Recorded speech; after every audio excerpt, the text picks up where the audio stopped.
"Your father has gone mad and won't let us in." My son-in-law screamed at the top of his lungs, pounding on the white oak door of my new villa. His friends stood behind him with beer coolers, sunglasses, and suitcases stacked like they were checking into a beach resort. My daughter, Jenna, stood beside him, her arms folded, her eyes avoiding mine. I stared through the window blinds, my heart pounding like it hadn't in years. My own family, outside my house, shouting, demanding entry to the one place I had built for peace. "Open the door, Dad!" Jenna yelled. "We already told the kids we're spending the month here. You promised." Promised? I never promised them anything. The camera of memory rewound in my head. The phone call 3 months ago, Jenna asking how retirement felt, her voice sweet but sharp at the edges. I had told her I bought a new villa in Clearwater, Florida, my little piece of heaven after 40 years of hard work and heartbreak. I didn't know that meant open season for freeloaders. "Dad, this is insane!" shouted Mike. That's my son-in-law. 6 feet of arrogance wrapped in a golf shirt and entitlement. "We drove 8 hours, man. The least you could do is let your family inside." I took a deep breath, opened the door halfway, and stared at them, my daughter, her husband, and 2 of his loud buddies with their grins fading. "This house," I said slowly, "is not a hotel. And I didn't invite you." Mike's jaw tightened. "You're being selfish, Walt. You got all this space, and what? You want to rot here alone." I smiled bitterly. I'd rather rot in peace than live with disrespect. The silence that followed was heavy. I could feel my pulse in my fingertips. Behind them, the Florida sun was blazing, lighting their shadows like dark stains on my driveway. Jenna's voice cracked. "Dad, what happened to you? You used to love family." I looked her straight in the eye. Family doesn't show up with luggage and friends, expecting a free vacation. That's not love, Jenna. That's taking advantage. Mike stepped forward, blocking her view. "You're losing it. Oh, man. Maybe you do need help. A nurse, a home." I cut him off. "Get out. All of you." For a moment, nobody moved. Then Mike threw his hands up and laughed coldly. "Fine, Walt. We'll just call the police. Tell them an old man's having a breakdown." The door slammed shut before his last word finished echoing. Inside, my hand shook. But not from fear, from fury. They had no idea what I'd been through to buy this home. The betrayal I'd survived. The years of loneliness they never asked about. They saw money, not memories. Outside, I heard Jenna crying. My throat burned, but I didn't open the door again. I sat down in my recliner, staring at the family photo on the wall. Jenna in her wedding dress. Me smiling like a fool beside Mike. I didn't know back then that smile would cost me everything. My phone buzzed. A text from Jenna. "If you don't let us in, you'll regret it. I'm serious." I stared at the message until my vision blurred. Something in my chest twisted, not fear, not guilt, but a strange sense of warning. Because deep down, I knew this wasn't over. And when I peeked the blinds again, I saw Mike making a phone call, whispering, grinning. My gut told me whatever he was planning next would hurt. Maybe this house wasn't going to be my peaceful retirement after all. Maybe this was where the real war began. The next morning, the Florida sun was already pouring to the blinds when I heard the sirens. 2 sheriff's cars pulled into my driveway, their tires crunching the gravel I'd laid down just 2 weeks ago. My heart dropped. I hadn't even finished my morning coffee. Through the front window, I saw Mike standing beside the deputies, arms folded, smug grin plastered on his face. Jenna was next to him, looking nervous but saying nothing. I opened the door before they could knock. "Morning, sir," the taller deputy said politely. "We received a call about a welfare check. Your family's concerned you might be confused or unwell." Mike's smirk widened. "Yeah, officers." He locked himself inside and started yelling at us yesterday. "We just want to make sure he's okay." I clenched my jaw. "I'm fine. I just didn't invite them to stay in my home." The deputy looked from me to Mike, then back at me. "Mind if we come in and take a quick look, sir? Just routine." "Sure," I said, stepping aside. "I've got nothing to hide." Inside, the house was spotless. Floors shining, the smell of fresh coffee in the air. Every corner spoke of order, not chaos. The deputy's eyes scanned the room, then softened. "Seems like you're doing just fine, Mr. Collins." That's what I told them. I replied. Mike's voice cut in, sharp and mocking. "He's a good actor. Ask him why he didn't come to Jenna's last birthday. Ask him why he sold Mom's house without telling anyone." The words hit me like a punch. Jenna's eyes flicked up, searching my face for truth. I took a breath. Because it was my house. Your mother and I built it together before she died. I sold it to buy this place, to start over. Jenna's lips trembled. "You didn't even tell me, Dad." "I tried," I said quietly. "You were too busy helping Mike renovate his dream bar. That never opened." The deputy cleared his throat, sensing the tension.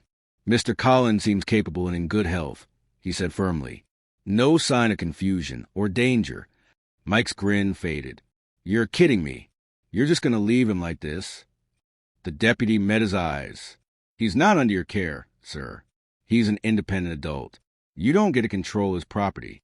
As they left, Mike glared at me over his shoulder. "This isn't over, old man. You'll regret this." I shut the door behind them and leaned against it, breathing hard. The quiet house suddenly felt heavier. Then my phone buzzed again. Another message from Jenna. "Dad, I'm sorry, but Mike says we deserve something. Mom would have wanted us to share. Please don't make this ugly." I stared at the screen, anger and sadness fighting in my chest. I wanted to believe Jenna still had a heart under all that pressure. But Mike, he wasn't finished. I could feel it. An hour later, the doorbell rang again. I froze.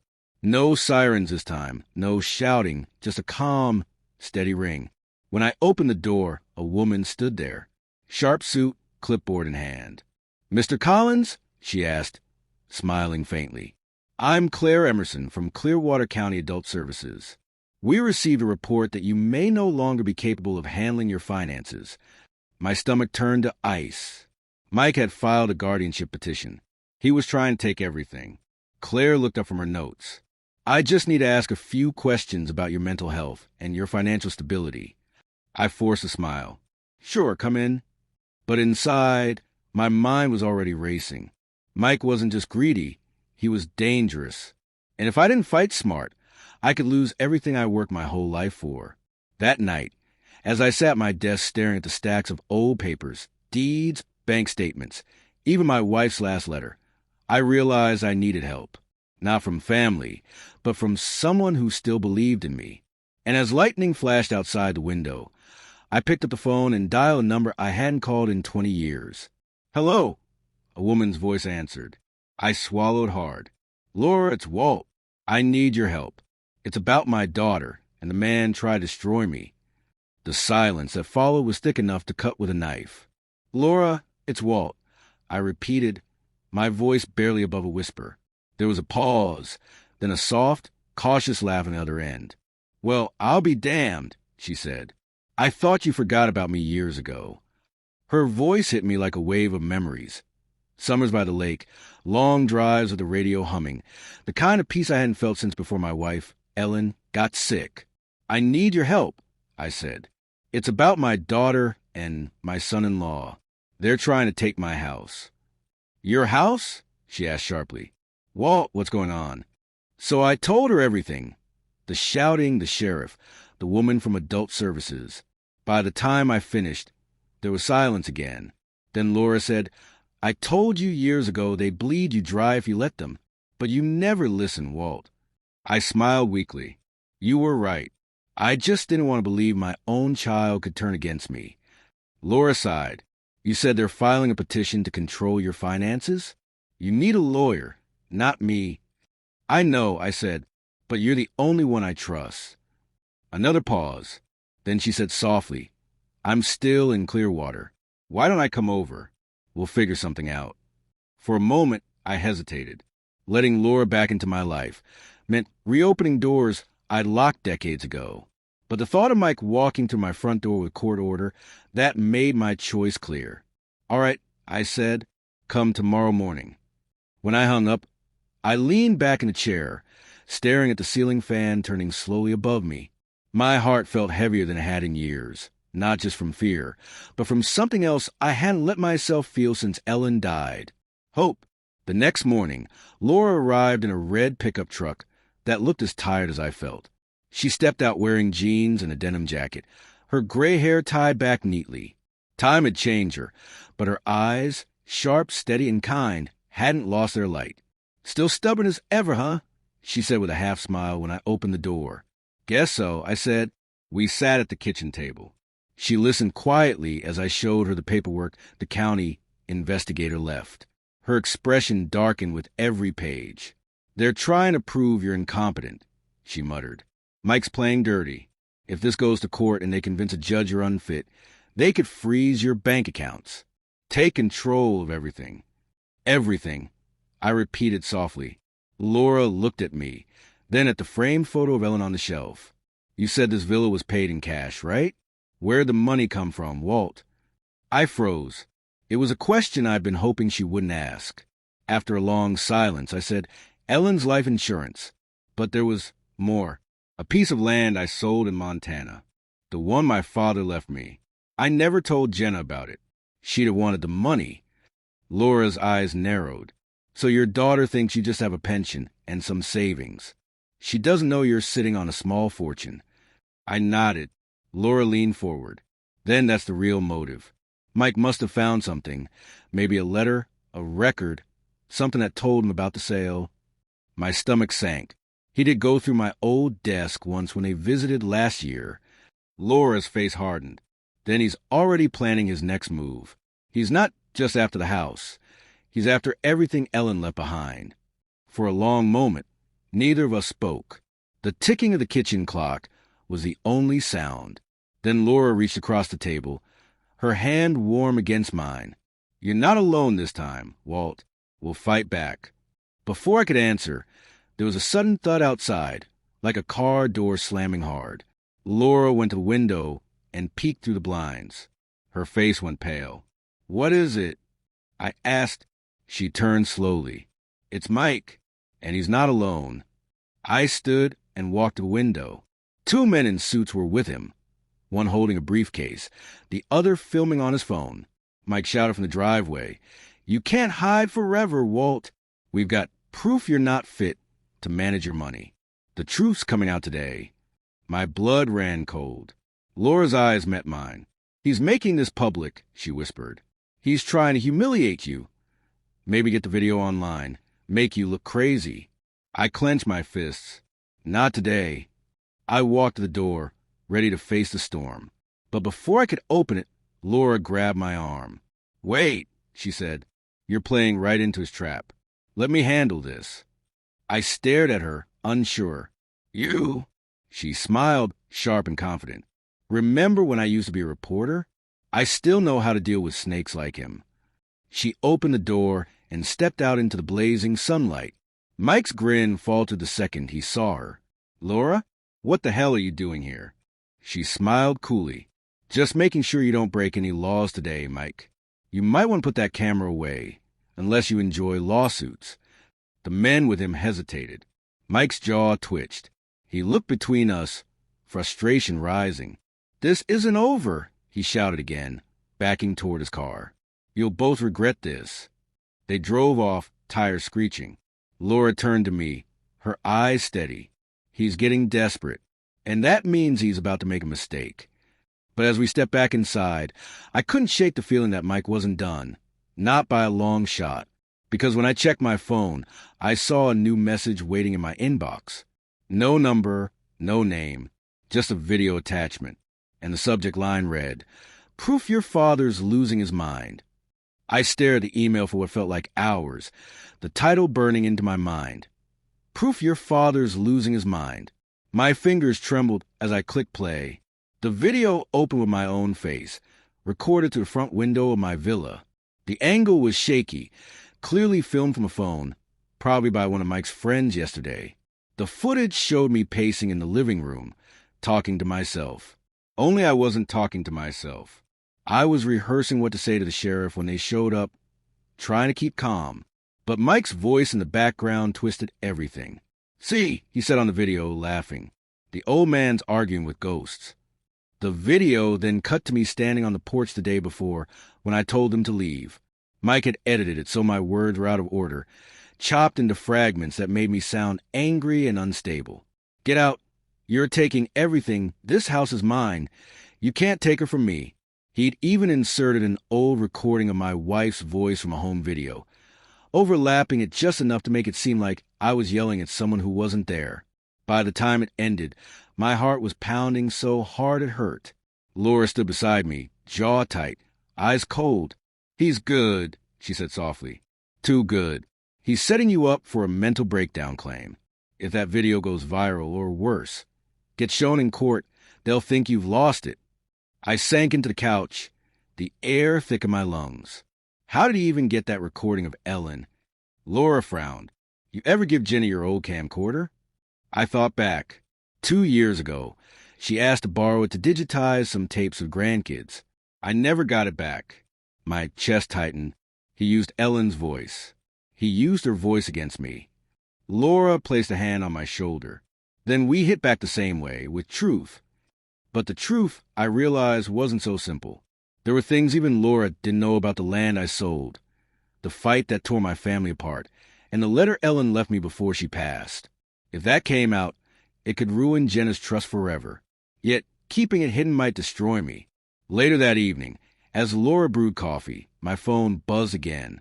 Another text, this time from an unknown number. Better pack your things. Oh man, the county's coming for you Monday. You'll be under supervision by next week. I stared at it, my stomach turning to ice. Laura noticed my expression. What is it? I handed her the phone. She read the message, then exhaled slowly. He's bluffing. The court process takes longer than that. But I could tell by her eyes she wasn't sure. That night, I barely slept. Every creak in the house sounded like footsteps. Every shadow reminded me of all I stood to lose. Around 2 a.m., I walked Ellen's old piano and sat there, touching the keys softly. A dusty photo frame sat on top, her smiling beside a young Jenna. I'm trying, Ellen, I whispered, but they're not the same anymore. Jenna's not that little girl who used to dance in this living room. As if the universe was listening, my phone buzzed again, a call this time. Jenna. I hesitated, then answered. Jenna? Her voice came through, shaky but hard. Dad, why are you doing this to yourself? You're making everything worse. What am I doing, Jenna? Trying to keep my home. She sniffled. Mike, show me the video. You were shouting at Mom's voice. You were talking to her like she was still here. You need help, Dad. I clenched my teeth. That video's fake. Mike edited it. Dad, please, she said, crying now. You can't lie to me. You've been different since Mom died. You push everyone away. My throat tightened. Different, yes. Broken, maybe, but not crazy. Then prove it, she snapped. Let the county evaluate you. If you're fine, you keep everything. If not, we'll make sure you're taken care of. Taken care of. That phrase cut deeper than anything she'd ever said. That's what people said before they put their parents in nursing homes and sold everything they owned. I'll think about it, I said quietly. Then I hung up before my voice cracked. Laura was standing by the kitchen doorway, arms folded. She's in deep than I thought, she said. She's my daughter, I whispered, but I don't recognize her anymore. The next morning, Laura went into town to meet a lawyer she knew, someone who might help us file an injunction against Mike's false video. I stayed home, sorting through boxes of old papers. If the county wanted proof I was sane and capable, they'd get it. I was halfway through sorting when I found it, Ellen's last letter. The one she wrote before the cancer took her. I hadn't read it in years. My hand shook as I opened it. My love, it began, if you're reading this, I'm already gone. Please don't let Jenna suffer for our mistakes. She's young and will listen to whoever gives her love, even if he doesn't deserve it. Forgive her when the time comes. The words blurred in my vision. Ellen knew. She'd seen this coming even before she died. A car door slammed outside. I stuffed the letter into my pocket and looked out the window.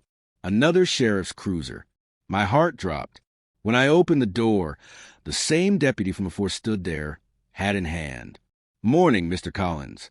We received another report. Says there's concern for your safety again. This time from your daughter." "Of course," I muttered. "Come in, officer." He looked around the house again, noticed the piano, the photos, the coffee still warm on the counter. "You seem fine to me," he said softly. I met his eyes. "She's being manipulated, officer, by that man she married. He's after my house." He hesitated, then said, "Off the record, I believe you, but if this keeps up, the county might not. You should get legal help fast." After he left, I stood there in silence, watching his car disappear down the road. My phone buzzed once more, a news alert. My stomach turned as I read the headline. "Florida retiree's breakdown caught on camera. Daughter fights to save him." Mike had leaked the video online, and it was spreading fast. Thousands of views, hundreds of comments. "Poor old man. He needs help. Looks like dementia. This family just wants what's best for him." Every word felt like a nail in the coffin of my reputation. When Laura returned and saw the video on my laptop, her face went pale. "He's destroyed your credibility," she said. "Now the county will have to act." I stood, shaking with anger. He thinks he's won. But I've still got something he doesn't know about. Laura frowned. "What are you talking about?"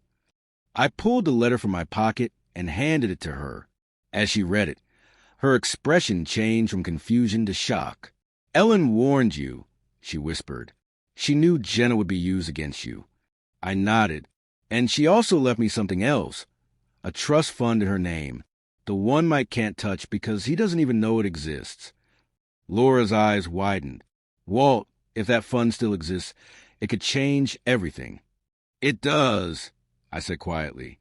"And I'm going to use it to fight him."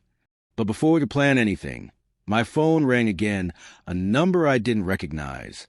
I answered. "Hello." "Mr. Collins?" a stern voice said. "This is Judge Patterson's office. You're required to appear in court Monday morning regarding the guardianship petition filed by your son-in-law, Michael Carson." The room spun for a moment. "So it's official," I said. "Yes, sir." Failure to appear could result in immediate conservatorship. When the call ended, Laura looked at me with fire in her eyes. "Then we fight. We bring evidence, witnesses, anything that proves you're not what he says you are." I took a deep breath and nodded. "No more hiding. Monday morning we end this." But as I turned off my phone, a notification appeared, a new comment on the viral video. It was from an account named Truth Finder Mike. "Wait till everyone sees what we caught on tape next." The blood drained from my face, because I knew what he meant. He had more footage. And this time, it might be something even I couldn't explain. Monday morning came heavy with rain. The sky over clear water was gray, swollen with thunder, as if even the heavens were holding their breath for what was about to unfold. I stood outside the county courthouse in my best suit, the one I hadn't worn since Ellen's funeral. The same tie, the same shoes polished until they gleamed like they didn't belong to me anymore. Laura stood beside me, calm but sharp-eyed. "You ready for this, Walt?" she asked quietly. "Ready as I'll ever be," I said, even though my hands were trembling. Inside, the courthouse smelled of old wood and coffee. The waiting area buzzed with people, lawyers, families, social workers, all lost in their own storms. Then I saw them, Jenna and Mike, sitting together on the bench across from me. She looked tired, eyes red from crying. Mike, on the other hand, looked confident, that smirk is firmly in place, like he was already celebrating victory. He met my eyes and mouthed the words. "Too late." A clerk called my name. "Case number 4278B. In re. Collins guardianship petition." We walked into the courtroom. The judge, an older man with white hair and a firm expression, sat behind the bench. Judge Patterson. I'd heard he didn't tolerate nonsense. Mike's lawyer, a smooth-talking man in a gray suit, started first. "Your Honor, this case is about concern. My clients simply wish to protect Mr. Collins from financial harm and from his own declining judgment." He nodded toward me.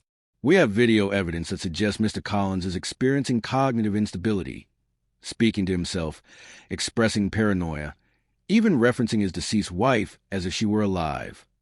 I wanted to shout that it was all lies, but Laura squeezed my hand under the table. "Let him finish," she whispered. Then the lawyer played the video, the same one Mike had leaked online. My face filled the courtroom screen, my voice trembling from anger and grief, chopped up and twisted into madness. Gasps echoed around the room. Even the judge frowned, scribbling notes. Jenna couldn't look at me. She covered her face with her hands. When it ended, the lawyer smirked. "This is not manipulation, Your Honor. This is a cry for help." The judge turned to me. "Mr. Collins, do you wish to respond?" I stood, forcing my voice steady. "Yes, sir. That video is edited. The man sitting over there, my son-in-law, made to make me look unfit, so he can take my home. That's the truth." The judge's eyes softened slightly. "Do you have any proof of this claim?" Laura stood up beside me. "Your Honor, my name is Laura Whitman, a former investigative journalist. I've reviewed the footage frame by frame. There are clear jump cuts, audio overlays, and background inconsistencies. I can demonstrate that the video is manipulated." The judge raised an eyebrow. "You have the expertise to do that?" "I do," she said firmly. "And I can also provide evidence of motive. Mr. Carson has a history of failed business ventures and debt collection suits." Mike shifted in his seat, glaring at her. His lawyer objected, but the judge allowed her to continue. Laura pulled out a folder and began showing printouts, screenshots, court filings, old newspaper records. "Mr. Carson has defaulted on 3 business loans in the last 5 years. His last venture closed in bankruptcy. Financial motive is clear." The courtroom buzzed with whispers. But then Mike stood abruptly. "You think you're clever, Laura. You don't know what you're talking about." He turned to the judge. "Your Honor, that's all in the past, and it's irrelevant compared to what we have next." He gestured to his lawyer, who nodded and opened a new file on his laptop. "Your Honor, this is additional footage taken just 2 nights ago. It was sent to us by an anonymous source. It shows Mr. Collins engaging in erratic behavior, talking to himself again, burning documents, and possibly hallucinating." My stomach dropped. Laura looked at me. "Walt, what is he talking about?" I shook my head. "I don't know." Then the second video began to play. The screen showed my living room in darkness, filmed through the window again. I was sitting at Ellen's piano, talking softly. To anyone watching, it looked like I was speaking to no one, but I knew what I was saying. I was talking to Ellen's photo, reading her letter out loud. Then the image shifted to me throwing papers into the fireplace, old bank statements and draft of my will I didn't want Mike to find. The way it was filmed, it looked like I was destroying evidence. Laura whispered, "They planted camera." The video ended with a close-up shot of my face, staring out the window into the night. My eyes looked wild in the flickering firelight. The courtroom was silent. Judge Patterson adjusted his glasses. "Mr. Collins, would you like to explain this?" I opened my mouth, but no words came. I could see the doubt on everyone's faces, even the judges. The footage was powerful. Twisted, yes, but powerful. Laura stepped in. "Your Honor, I request a full forensic review of both videos. The evidence chain is corrupted, and this new recording was clearly obtained through legal surveillance." The judge frowned. "That may be true, but the footage still raises concern. Until we determine its authenticity, I'll be appointing a temporary guardian to oversee Mr. Collins's financial matters." My heart stopped. "You can't do that," I said, voice breaking. "This is my home, my life." The judge's voice was calm but final. "It's temporary, sir, pending investigation." Mike's lawyer smiled like a snake who had just swallowed its prey. Laura turned to the judge. "And who will be the temporary guardian?" The judge flipped a page on his desk. "Per the family's request, Mr. Michael Carson." My world collapsed in an instant. I could hear Jenna crying softly. Mike put an arm around her, pretending to comfort her, but his eyes met mine over her shoulder, cold, triumphant. As the judge adjourned the hearing, Laura whispered, "Don't lose hope. Walt, this isn't the end. But as the bailiff guided us out, I felt hollow. Everything Ellen and I built, everything I protected, now sat under Mike's control. That evening, back at the villa, the locks had already been changed. Mike had moved fast. The front gate was padlocked, and a legal notice was nailed to the door. Property under guardianship review. I stood in the rain, the paper dissolving under the water, watching my dream home disappear behind the gate. Laura pulled up beside me in her truck. "You're staying with me tonight," she said. As I climbed into the passenger seat, the anger finally broke through the grief. "He thinks he's won," I muttered, "but I still have one thing left." Laura looked at me. "What's that?" I pulled Ellen's letter from my pocket, soaked but still readable. Ellen didn't just leave me this house. She left me something buried, something Mike doesn't even know exists. Laura frowned. "Buried? Walt, what do you mean?" I looked out the rain-smeared window, the lights of my house fading behind us. When Ellen was dying, I said slowly, she made me promise to protect her secret. And if Mike ever came for what wasn't his, to use it. Laura's eyes widened. "What secret, Walt?" I turned to her, voice low. "There's another deed, hidden land, worth more than everything Mike thinks he's stolen, and it's still in Ellen's name." Lightning flashed across the sky as we drove away, and for the first time in weeks, I felt something new stirring inside me. Not fear, not despair, a plan. Laura drove in silence, the rain drumming against the windshield as if trying to drown out the anger boiling in my chest. The courthouse, the lies, the stolen home, it all swirled together until I could barely breathe. But under that storm of rage, something sharper was forming. Resolve. "You're saying Ellen hid another deed," Laura said finally, her eyes flicking toward me. "Something in her name?" I nodded slowly. "When Ellen was sick, she made me promise to keep a certain piece of land secret. Not from her, not from the government, but from our daughter." Laura frowned. "Why would she do that?" I sighed. "Because she didn't trust Mike. Even back then. She said he had a smile that lied." The memory stung. Ellen had been gentle, but she saw through people faster than anyone I knew. Laura turned onto the old highway that ran out of Clearwater, heading north toward the rural edge of town. "Where is it?" she asked. "About an hour from here." I said, "Near Lake Dovetail." Ellen's father left her 10 acres there. She never told Jen about it. And when we got married, she made me promise to keep it off every legal record except her private file. Laura's eyes widened.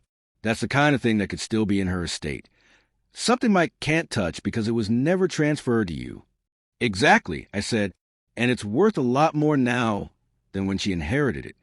We drove in silence for a while, the storm slowly clearing, the road shimmering under the first stretch of morning light. When we finally pulled off the highway, the pavement gave way to gravel, then dirt.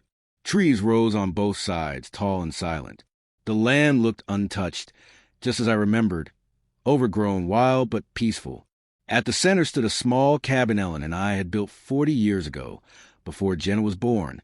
It was where we came to dream, before life got complicated. As we stepped out, I felt something shift inside me. Every corner of that land was memory. The old swing, the apple tree we planted, the small wooden shed where Ellen kept her father's tools. "This place is beautiful," Laura whispered. "You never told me about it." I smiled faintly. There were things I didn't tell anyone. After Ellen died, I couldn't bear to come back. But she left something here. I can feel it. Inside the cabin, dust covered everything. I ran my hand over the old oak table, the one Ellen used to write on. Laura started checking drawers, cabinets, even floorboards. Then, behind a framed photo of Ellen and me on the wall, she found a small metal box. "Walt," she said softly. My heart pounded as I took it from her and opened it. Inside were papers wrapped in a yellowed envelope. I unfolded the first page, a deed signed by Ellen herself, dated 1997. The property still belonged to her estate, untouched by any sale or transfer. Laura grinned. "This is it. This is the key to get your power back." But there was more. Under the deed lay a letter, written in Ellen's elegant handwriting. The ink slightly faded. I hesitated, then began to read aloud. My dearest Walt, if you're reading this, then something has gone wrong. I know how much you love our daughter, but you must be careful with her husband. I've seen what greed can do to good people. The land you're standing on is not just a memory. It's protection. Use it wisely if the time ever comes when someone tries to take what's yours. Remember, love does not mean surrender.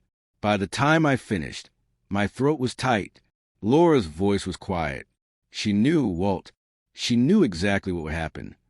I nodded, wiping my eyes. She always did. Laura took a deep breath.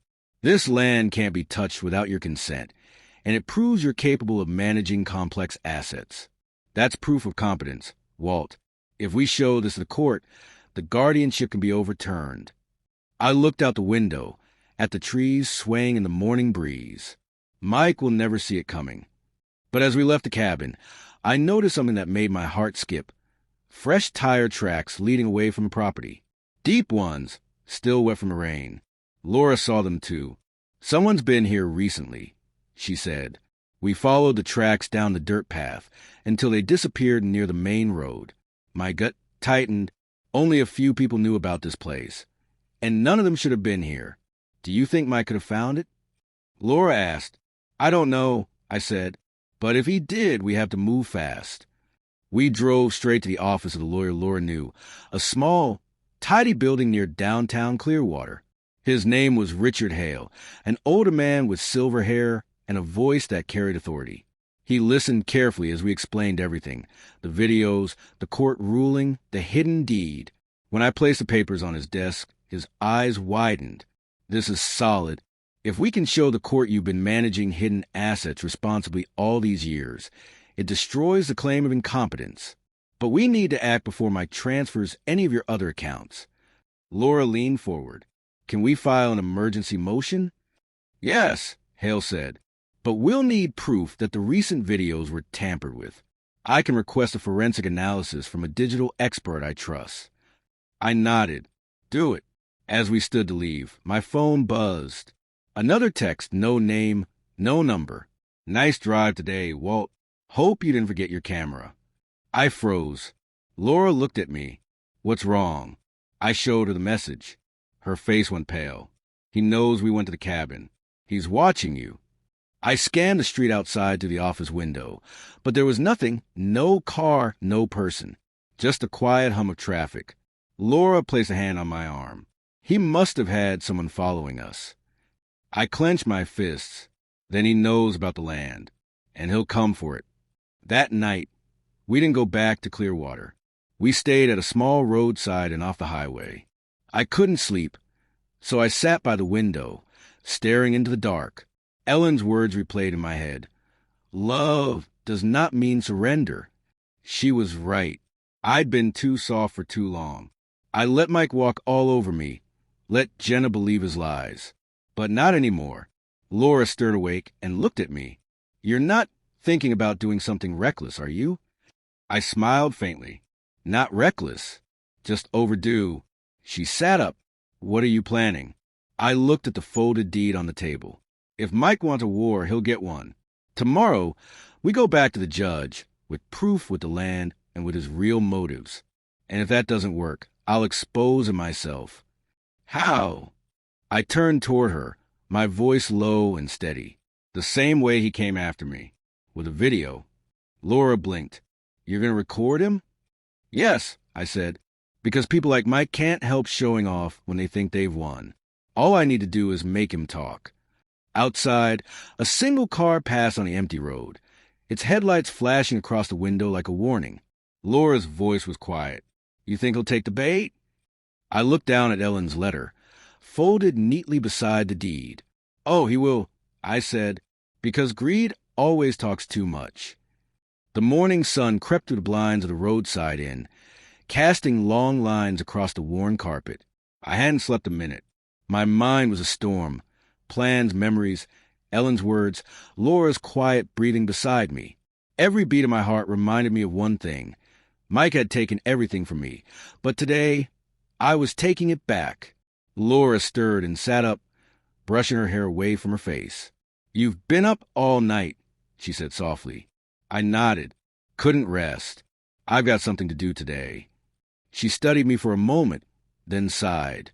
"You've got that look again, the one you had when you rebuilt the roof by yourself after the hurricane." I smiled faintly. "That roof's still standing, isn't it?" She shook her head but smiled back. "So what's the plan, Walt?" I leaned forward, lowering my voice. "Mike's arrogance is his weakness. He can't resist gloating. I'll make him confess on camera. Once I have that, the judge will have no choice but to reverse the guardianship." Laura frowned. "You're sure he'll take the bait?"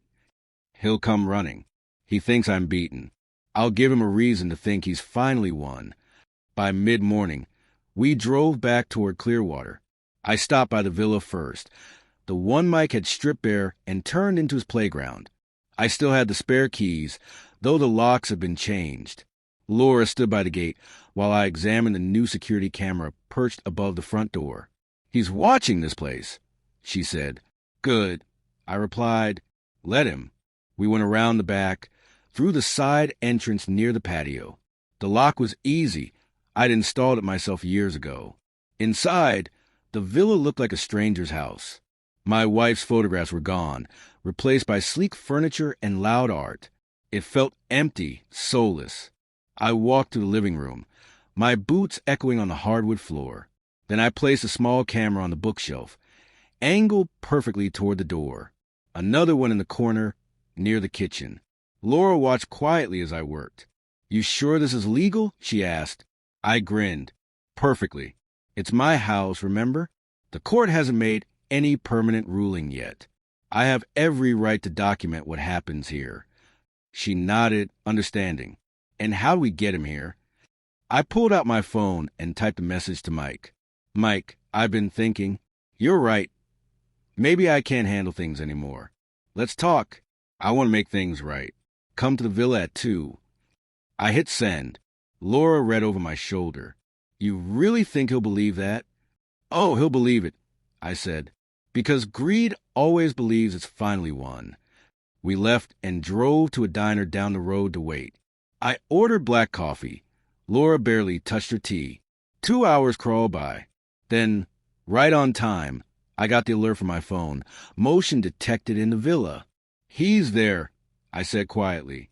We watched in the car as I accessed the camera feed on my phone.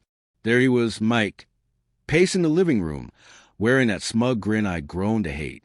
Behind him stood Jenna, looking nervous, clutching her purse like she wanted to run.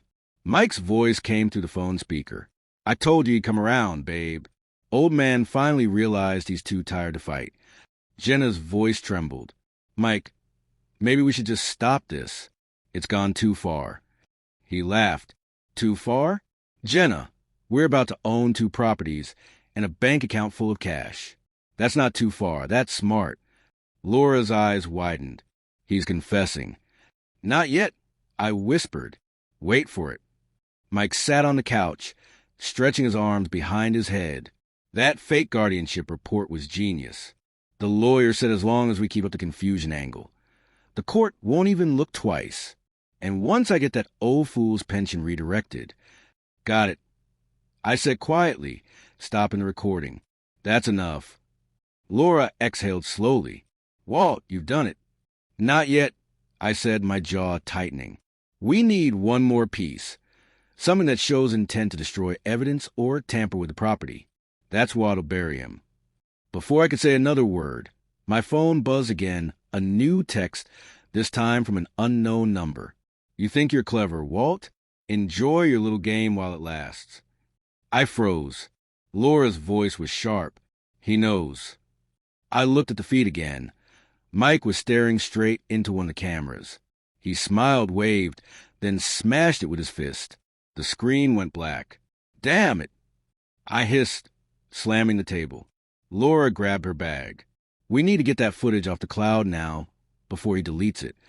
I started the car and sped toward Clearwater's downtown, where Richard Hale's office sat. My heart pounded the entire way. By the time we got there, Laura already had her laptop open, downloading the footage from the backup I'd set up earlier. Richard watched in silence as the video played. When it ended, he nodded slowly. That's your case right there. Fraud, coercion, manipulation, and destruction property.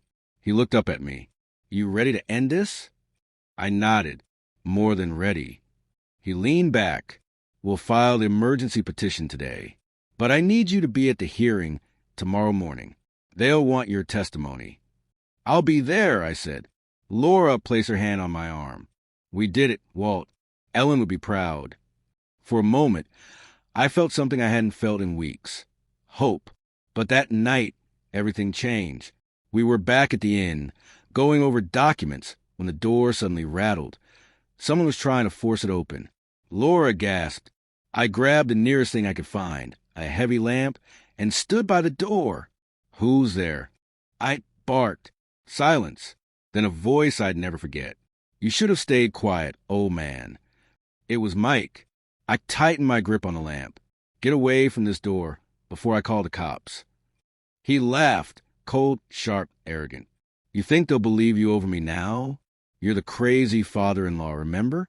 The one who went senile and attacked his family. Laura grabbed her phone and whispered, I'm calling 911.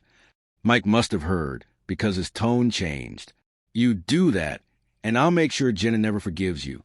You'll die alone, Walt, with your land, your empty house, and no one to visit your grave. Then the footsteps faded. Tires screeched outside. Laura locked the door and leaned against it, trembling. He's losing control. I nodded slowly.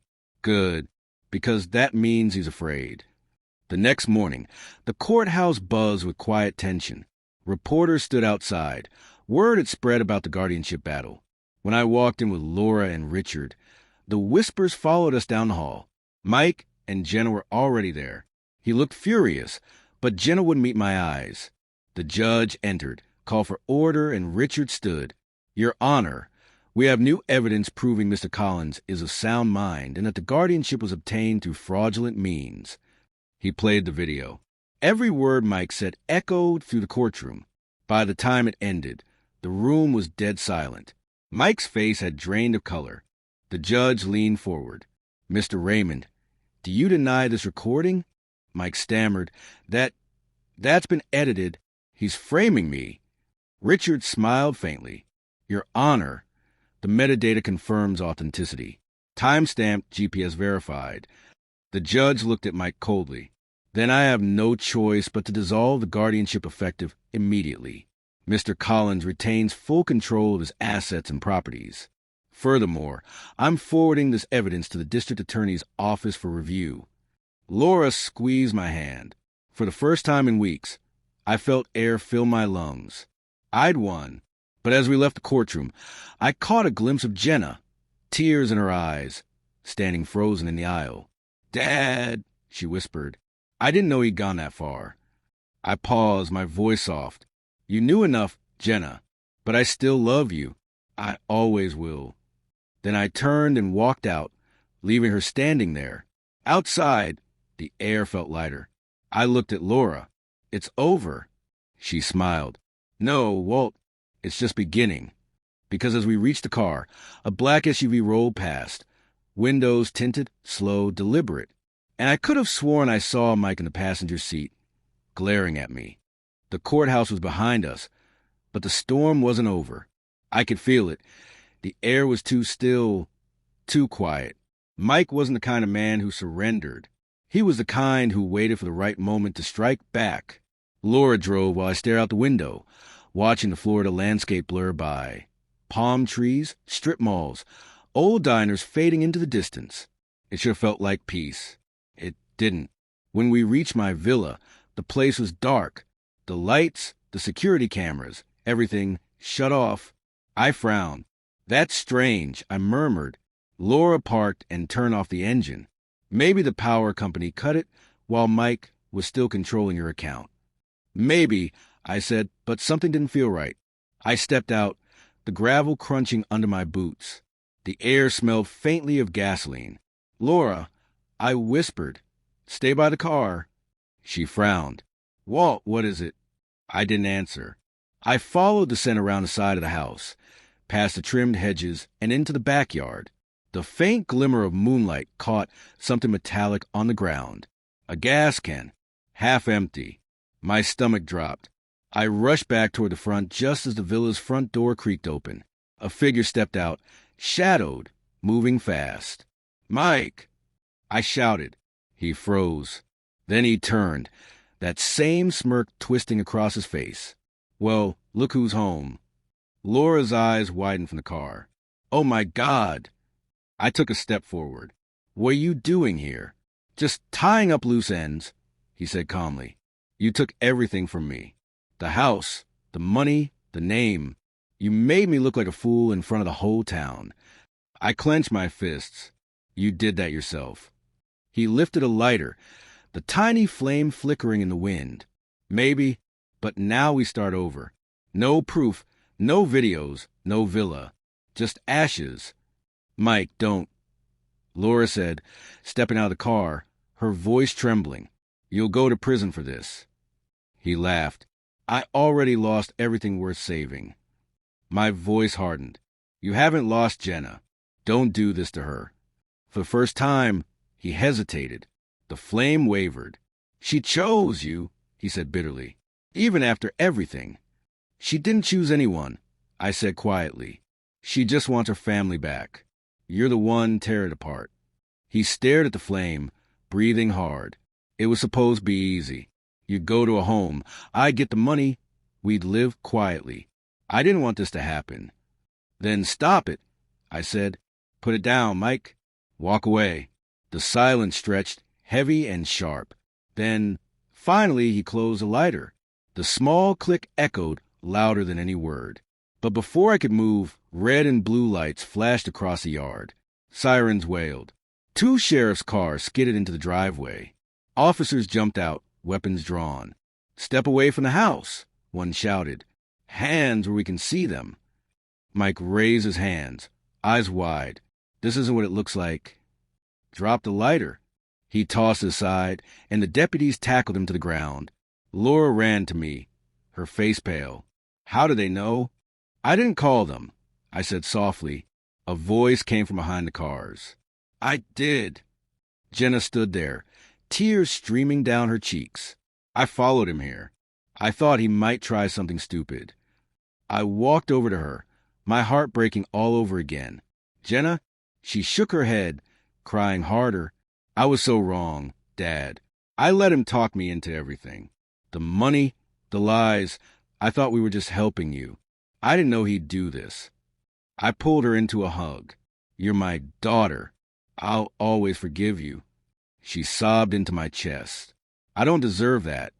"Maybe not," I said softly, "but your mother would have wanted me to." The deputies loaded Mike into the back of the cruiser.